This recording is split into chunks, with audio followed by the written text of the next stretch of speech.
That stupid gadget won't save you now, Marcus sneered, pushing me toward the basement door.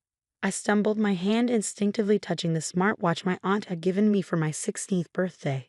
My name is Emma, and at 16, I never thought I'd be grateful for a piece of technology my stepdad had mocked relentlessly. Please, Marcus, I'm sorry, I whispered, though I wasn't sure what I was apologizing for this time. Maybe for getting an A instead of an A+ on my physics test, or for taking too long in the shower, or for breathing too loudly during his favorite TV show. With Marcus, anything could trigger his rage. Sorry doesn't cut it anymore, he growled, his fingers digging into my arm. I could smell the alcohol on his breath, stronger than usual.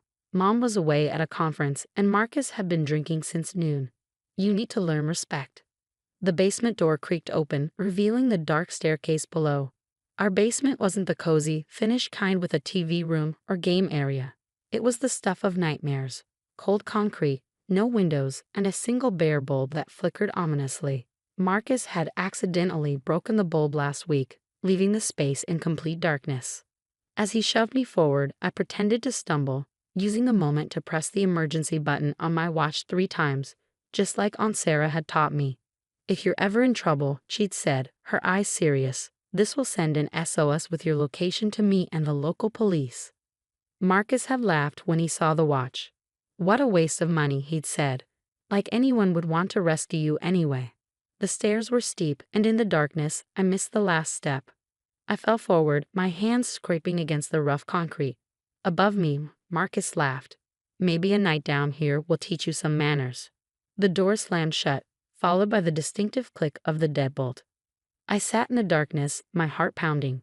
The basement air was damp and cold, carrying the musty smell of mold and forgotten things.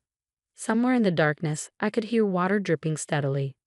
Drip, drip, drip. Like a countdown to something I didn't want to face.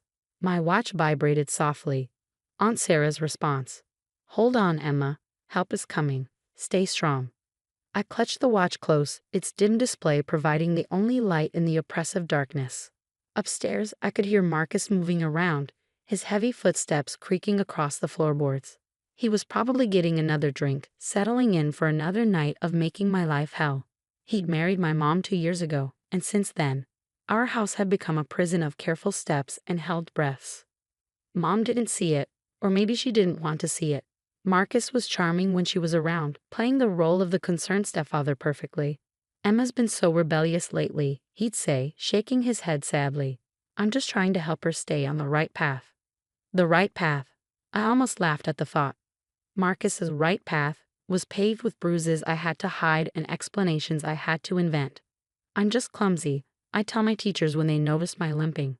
I fell during soccer practice, I'd say when friends asked about the bruises on my arms. The watch vibrated again. Police are 5 minutes out. Stay quiet. I held my breath, straining to hear any movement upstairs. Marcus's footsteps had stopped, replaced by the sound of the TV blaring some sports game. In the darkness, memories of previous punishments flooded back. The time he'd locked me in my room for 2 days because I'd forgotten to take out the trash. The night he'd made me stand in a corner for hours because I'd gotten home 10 minutes late from school. Each incident carefully timed to happen when Mom was away, each bruise strategically placed where it wouldn't show. But this time was different. This time, I wasn't alone with my fear. The watch on my wrist was more than just a timepiece. It was a lifeline, a connection to people who would believe me, who would help me. Suddenly, the TV volume upstairs dropped. I heard Marcus curse, followed by the sound of heavy footsteps approaching the front door. My heart nearly stopped when I heard the authoritative knock. Police, open up. The basement felt colder as I heard Marcus's muffled voice above, probably trying to charm his way out of trouble like he always did, but the watch vibrated one final time. We've got you, Emma. Hold on. More voices joined the commotion upstairs. The sound of the front door being forced open. Multiple footsteps. Marcus's protests growing louder, more desperate. Where is she? A firm voice demanded. Who? I'm here alone, Marcus replied, his voice carrying that fake confusion he perfected. The basement, another voice said. The signal's coming from the basement.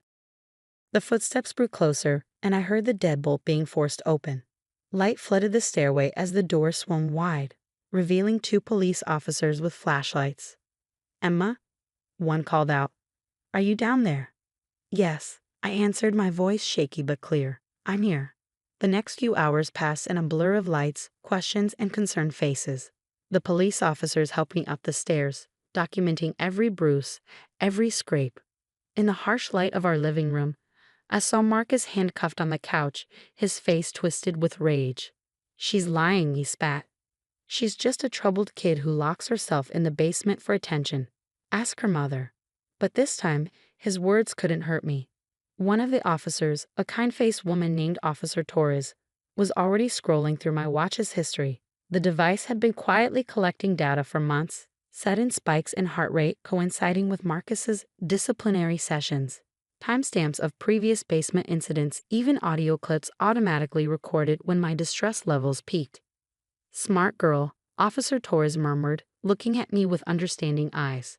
"You've been documenting everything, haven't you?" I nodded, thinking of Aunt Sarah's insistence when she gave me the watch. "It's not just for emergencies," she'd said. "It's for truth-telling." The paramedics arrived next, checking me over in the ambulance while Marcus was escorted to a police car. As they treated my scrapes and documented my older injuries, my watch buzzed again. "Aunt Sarah, I'm on my way. You're safe now, sweetheart." "You're so brave." At the hospital, more questions came. Child services arrived, taking detailed notes as I finally let out 2 years of carefully guarded secrets. The nights locked in various rooms, the accidents that weren't accidents, the carefully constructed lies I'd been forced to tell. "Why didn't you tell anyone sooner?" the social worker asked gently. I thought about Mom, about how happy she'd seemed with Marcus at first, how she'd finally smiled again after years of struggling as a single parent. "I didn't want to ruin everything," I whispered, "and I didn't think anyone would believe me." "The evidence on your watch is pretty convincing," Officer Torres said, still reviewing the data. "Multiple incidents of elevated stress patterns, consistent with your timeline of abuse. Audio recordings of threats. Even GPS data showing you confined in various locations around the house." My aunt arrived like a whirlwind of protective energy, wrapping me in a fierce hug that smelled of her familiar lavender perfume. "I knew something was wrong," she said, her voice thick with emotion. "I could feel it every time I visited, but your mother." "Where is Mom?" I asked, suddenly realizing she hadn't been mentioned in all the chaos. "They're trying to reach her at the conference," Aunt Sarah explained, her face hardening slightly. "She's not answering her phone." The hospital decided to keep me overnight for observation, though my injuries weren't severe. Aunt Sarah stayed with me, setting up camp in the uncomfortable hospital chair despite my protests. "I'm not leaving you alone again," she said firmly. "I should have pushed harder when I suspected something was wrong. Should have done more than just give you that watch." The watch was enough, I told her, touching the device that had become my silent protector. It gave me proof, made me feel less crazy when he'd tell me I was imagining things. Around midnight, Mom finally arrived, her face pale and shocked. She rushed to my bedside, tears streaming down her face. "Emma, baby, I had no idea. I'm so sorry. I should have seen it. Should have known." I wanted to be angry with her, wanted to scream about all the times I tried to hint at what was happening. But looking at her devastated face, I saw what Marcus had stolen from both of us. Trust, security, peace in our own home. "Mrs. Sullivan," Officer Torres interrupted gently, "we need to discuss some things. Your daughter's watch has provided extensive evidence of ongoing abuse. There will need to be an investigation." Mom's face crumpled further, but she straightened her shoulders. "Of course. Whatever you need. Emma comes first now. She should have always come first." As they talked in the hallway, Aunt Sarah squeezed my hand. "You know what happens now, right?" I nodded, feeling oddly lighter despite everything. "He can't hurt us anymore." "Not just that," she said, a small smile playing on her lips. "That watch, it did more than save you from the basement. Every piece of evidence it collected, every recording it made, it's building a case that he can't charm his way out of. Your stepdad's going to learn that technology isn't so stupid after all." For the first time in 2 years, I felt myself really smile. Marcus had always been so confident in his ability to manipulate situations, to make people see what he wanted them to see. But he'd underestimated both me and the simple device he'd mocked so often. As I drifted off to sleep that night, my watch buzzed one more time. A message from Officer Torres. Evidence review complete. Arrest warrant formalized. He won't be getting out on bail. You can rest easy now. I closed my eyes, finally feeling safe. Tomorrow would bring more questions, more challenges, more healing to do. But tonight in his hospital room with my aunt's steady presence beside me, I knew one thing for certain. Sometimes the smallest things, like a watch given with love, can break the biggest chains. 6 months later, I sat in a courtroom, my watch still securely fastened to my wrist as Marcus's sentencing hearing began. The past months had been a journey of healing, therapy sessions, and rebuilding trust with Mom. We'd moved in with Aunt Sarah temporarily, our old house holding too many dark memories. The prosecutor had built an airtight case, largely thanks to the evidence from my watch. What Marcus hadn't known was that the device had been systematically backing up everything to a secure cloud server. Every threat, every incident, every time he thought he was being clever, hurting me where it wouldn't show. It was all there, time-stamped and documented. Your Honor, the prosecutor addressed the judge. The evidence collected from the victim's smartwatch presents a clear pattern of calculated abuse. The defendant didn't just harm Ms. Sullivan physically. He orchestrated a campaign of psychological torture, carefully timed to coincide with her mother's absences. Marcus sat at the defense table, wearing an ill-fitting suit that couldn't hide how prison had already changed him. Gone was the confident swagger, the charming smile that had fooled so many people. He looked small now, defeated. His lawyer had advised him to plead guilty, hoping for leniency. But the judge had seen the complete evidence package, over 2 years of documented abuse, all neatly cataloged by a device that Marcus had repeatedly mocked as stupid and worthless. Mom sat beside me, holding my hand tightly. She'd been through her own healing process, attending therapy sessions and domestic violence support groups. I should have protected you, she'd say often, but I'd learned to respond with what my therapist had taught me. We both survived him. Now we're both getting stronger. The judge's voice brought me back to the present. Mr. Howard, stand for sentencing. Marcus rose slowly, his handcuffs clinking softly. For a moment, our eyes met, and I saw a flicker of the old rage there. But this time, I didn't flinch. I had nothing to fear from him anymore. This court has reviewed extensive evidence of systematic abuse against a minor. The judge began, her voice stern. What makes this case particularly disturbing is the calculated nature of your actions. You deliberately timed your abuse to avoid detection, used psychological manipulation to maintain control, and showed a complete disregard for the physical and emotional well-being of a child in your care. Aunt Sarah squeezed my shoulder supportively as the judge continued. The evidence provided by the victim's smartwatch has given this court an unprecedented look into the pattern of domestic abuse. This technology, which you repeatedly belittled, has become your undoing. The sentence came down hard, 15 years, with no possibility of parole for at least 10.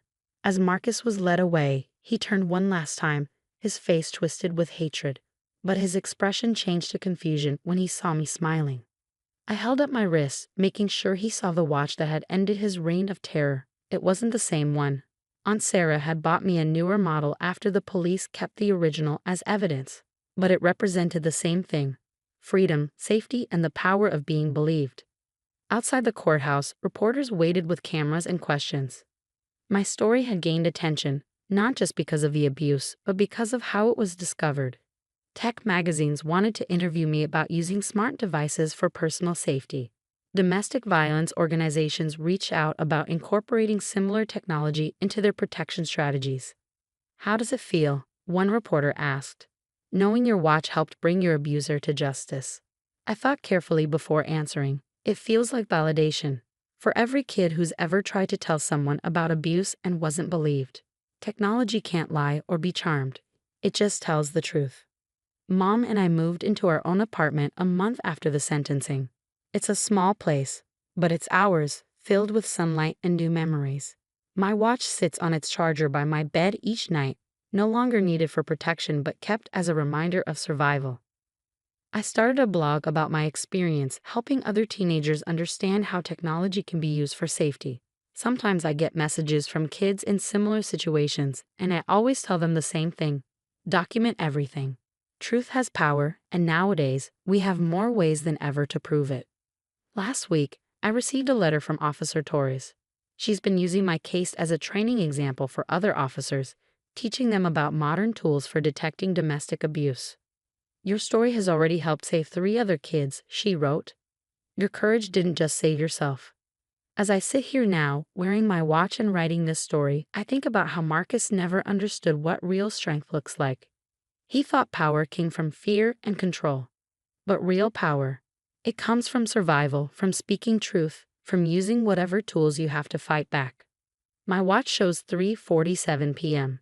It's just a normal Tuesday afternoon now. No fear, no hiding, no holding my breath when I hear footsteps. Just the quiet tick of time moving forward, marking each moment of freedom I've earned, 1 second at a time.